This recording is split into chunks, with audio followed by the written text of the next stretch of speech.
Welcome to Coffee Conversations. I'm Josh. I'm Anna. And we're glad that you're joining us. Today, we're going to talk a little bit more about what we talked about on Sunday. So pop quiz, Anna, what did we talk about on Sunday?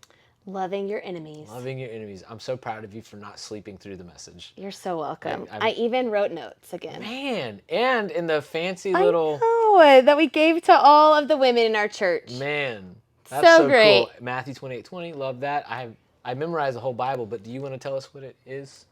I am with you always to the very end of the age. Good job. Thank you. Thank you. Good job. You're so good. I know. It paid off. It did. It did.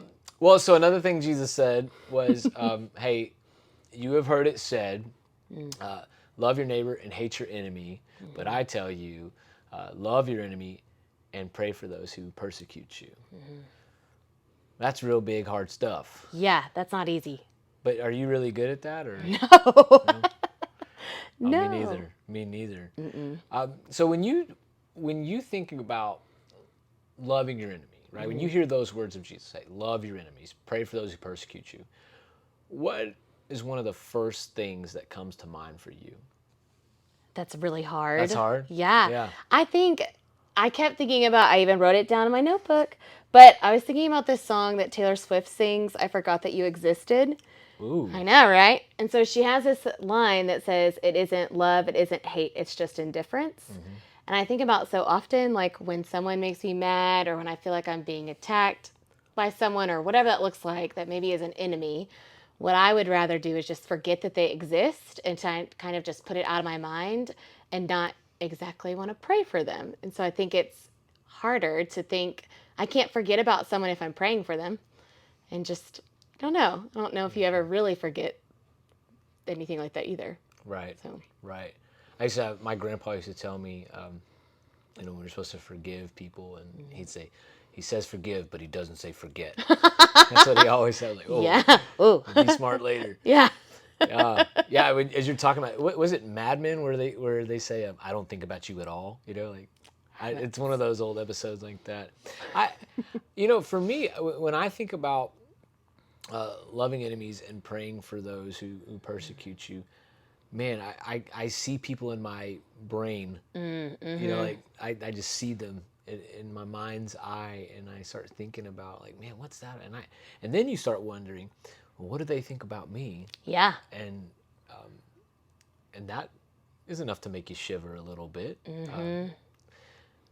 Sometimes I wonder what we can do to more fully love those that we might count us as enemies. Mm-hmm. Now, you're a really likable person. Thank you. Do you think you even have an enemy?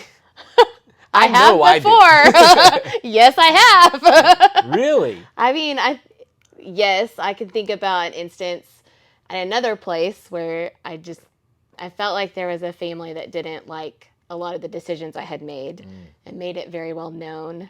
And so it was really difficult to figure out like what was true and what was not true, and to try to like explain to them like, this is not what you think is not true about who I am.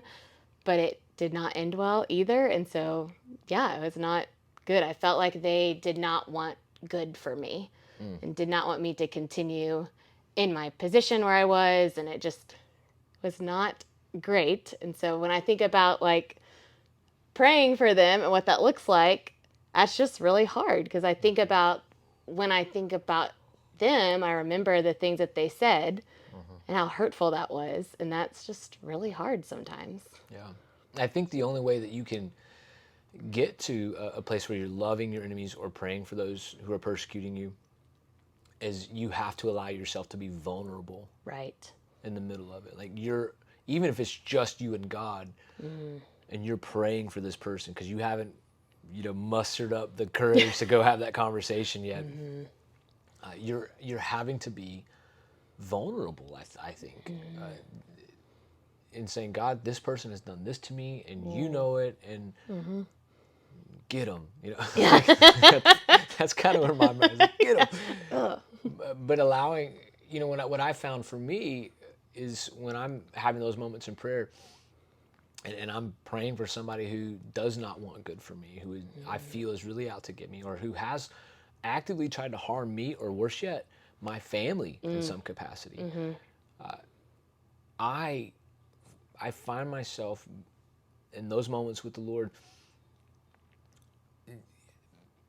understanding more fully that I had a role to play, and I still have a role to play, and there's things that can be done, and so you have to be vulnerable in that moment, even if it's just with God. Now, should you go a step further and you say, "Hey, listen, so and so, you have we have something between us. There's enmity between us, and I'd like to handle it." Well, you're being vulnerable again, Right. really vulnerable, because they could just tell you to kick rocks, Say, all I want to see of you is elbows. Have you ever had a moment where like you tried to make things right with a person and they were like, "No thanks"? Yes. That's That's not, yeah, it's not good. not good, huh?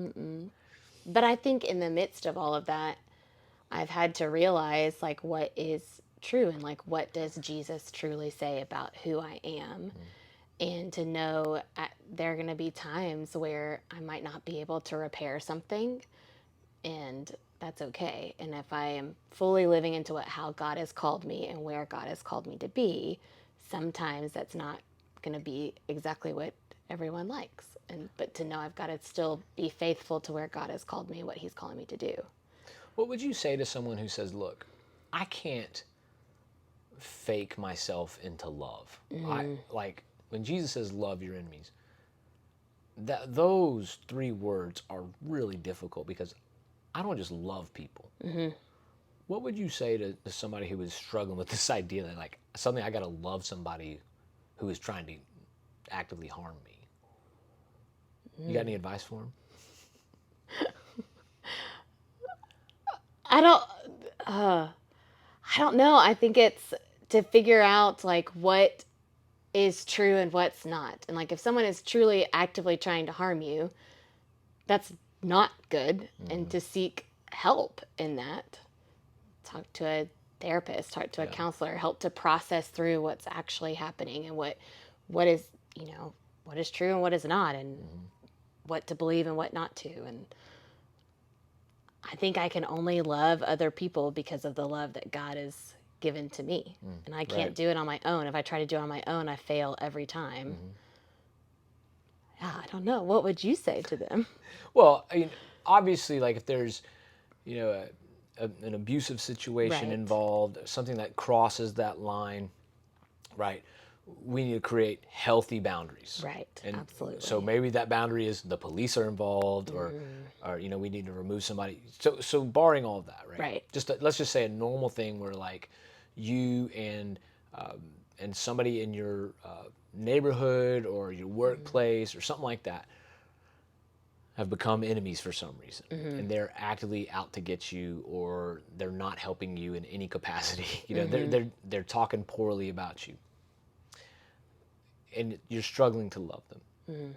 Well, the advice I give to people is the same advice I've learned to give myself. Get in there and start praying for them, and really honestly try to see them the way that God sees them. And ask God to change your heart around that. And that takes humility and vulnerability in the moment. And I don't always have it, but I just ask God, change me, work on me. And that's the Holy Spirit does that, right? The Holy Spirit Right. works on our heart. And I think one helpful exercise that I picked up from a friend of mine named Derek was if you can try to look at somebody and view them as if they were a 2-year-old child or 3-year-old child, try to imagine them when they were that age. Because they've lived a whole lot of life since then, and a lot of things have harmed them or hurt them or changed them, and you have no idea about all that baggage. Right. But when they were 3, they were just this beautiful, loving little child, most likely. And so now I look at my own children and I go, that's a little easier. Yeah. And so if I can think about it in those terms, okay, well, this person is being rude to me now. They used to be like this kid. Right. Okay, they're not evil incarnate. They're God's child. Let me pray for them. And sometimes I'll even kind of envision them as that small person, and try to pray that way.